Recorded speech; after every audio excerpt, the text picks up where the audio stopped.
kanalą ir, kaip matote, aš filmuoju video ir vėl savo vietoje, nes jau senokai to nedariau. Buvo iš eilės net 4 vlogai, tad štai čia. Ir šiandien noriu nufilmuoti video apie šią knygą, štai jokios alergijos. Tai yra receptų knyga alergiškiams žmonėms ir ne tik. Tai visų pirma, apie viršelį, štai pažiūrėkit, koks jis išradingas ir gražus. Visai su kavos puodeliu sėdi ant šių makrunsų vėjas. Tai noriu parodyti porą puslapių. Štai. Labai mielas ir gražios iliustracijos. Šioje knygoje yra daug visokių faktų ir patarimų. Pavyzdžiui, tai, kad alergija 50% sumažėja tik ką gimusiems vaikučiams, jeigu namuose jau yra koks nors gyvūnas. Knyga yra suskirstyta štai tokiais skyriais su receptais pagal alergijas.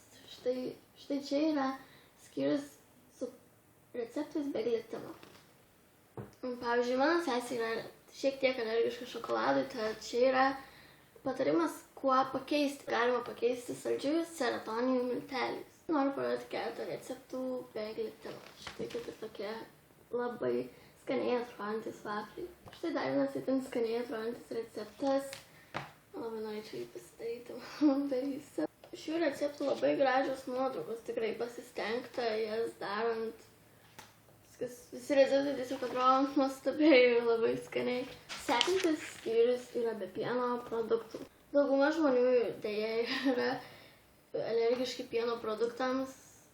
Ačiū Dievui, kad aš nesu, nes aš labai mėgstu pieno produktus, bet čia tikrai yra labai gerų receptų, kaip išsiversti be pieno produktų. Tai galima naudoti įvairius kitus pienus. Avižų pieną, kokosų pieną, manau, jis tikrai skanus, nesu ragavus, bet migdolų pieną, jo, esu ragavus, jis tikrai panašus į tikro pieno skonį. Mano sesė naudoja migdolų pieną.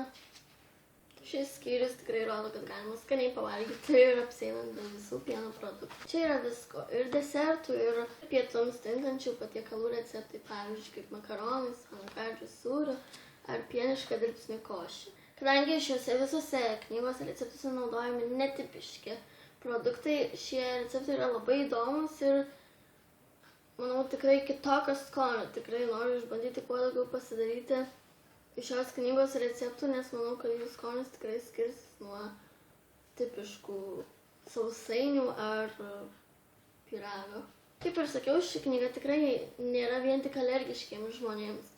Čia yra ir tiesiog sveikesni pietūs, kad net ir nealergiški žmonės valgytų sveikiau. Yra tikrai naudingų patarimų, kuo pakeisti, manau, niekam nenaudingus kviečius ir kitus produktus. Tad tikrai nekantrauju išbandyti kuo greičiau pasidaryti kokį nors receptą. Ir noriu pasakyti, kad aš su vienu savo išsirinktu iš šios knygos receptų pasidalinsiu kartu su jumis filmuodama video, kaip jį darau. Tad laukite tokio video ir tikiuosi jums patiko ši knyga, tikiuosi jums taip pat įdomu tokio tipo knygos apie maistą ir sveikesnę gyvenseną. Tad ačiū, kad žiūrėjot ir iki kitą kartą. Iki. Šių receptų nuotraukų.